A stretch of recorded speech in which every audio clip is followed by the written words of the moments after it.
morning all. Today we are going to do a DT activity on the topic GAN. So it is nothing but Generative Adversarial Networks. So GANs are used, it is a powerful class of deep learning framework. It consists of two neural networks, one is generator and the discriminator. So here the generated neural network tries to fool the discriminator by creating fake samples, whereas the discriminator tries to evaluate the fake samples with the real data. So we'll see the design thinking activity on GAN. Now I'll give you a brief intro about the GAN. GAN stands for the Generative Adversarial Network. It is one of the most powerful concepts on the deep learning. They are used to belongs to the concept on artificial intelligence and it is more specifically on the deep learning. It is used for generating a new data that closely to the resemblance of the real world data. Applications of GAN: image generation, video generation, text generation, and the data augmentation. So GAN was introduced in 2015. It is a generative model. It creates the new data set. GAN was classified into two neural networks, namely generator and discriminator. GAN does not require any data distribution.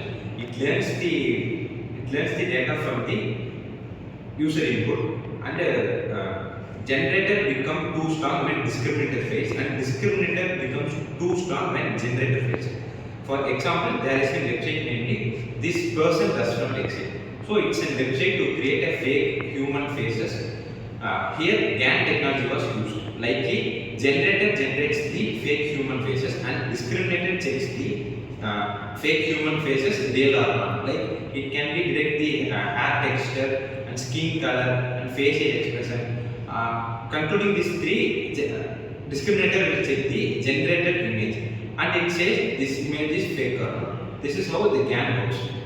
To explain the working principle of GAN. So here the generator and discriminator is work like a combination between two models. So to produce an enhanced version of an image.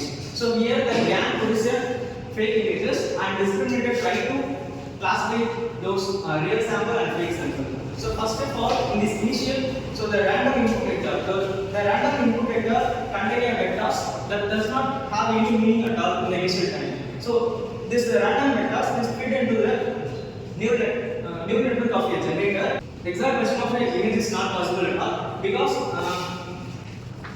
so here the 28 to 28 pixel is the same random vector in the initial state. So now the fake sample is 28 to 28, and next we have to train something on faces or some images, or example a car or bus, like that we want to train to create a fake samples.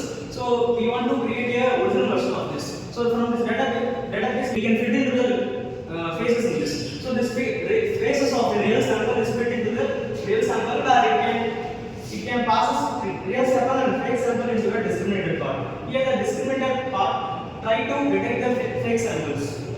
So by using this 28 into 28, we can use the fully connected neural network. Here the images are flattened into a fully connected neural network.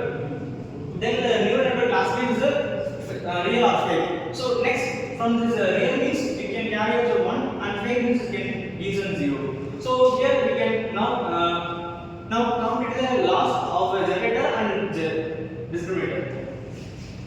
Now the generator loss is updated into a generator model. So here the random vector is now updated. So this updated is based on the real sample. So for example, this is a cat image. Some features of this images is now fed into the random vector. So some values will be changeable in this. So now the generator try to create a fake sample of from this random model. So now some information of the cat will be produced in this. So now this process is continuous. So now the generator is try to fool the samples completely, and discriminator tries to detect the fake samples in this. So this process is like a zero competition game, where the discriminator try to fool the generator. So once it nearly and equal, then we can stop the training process. So after training, we can remove the discriminated part. We do not want it because we have to generate the images from this. Okay, we do not want this part to classify which is a real or fake in this image. So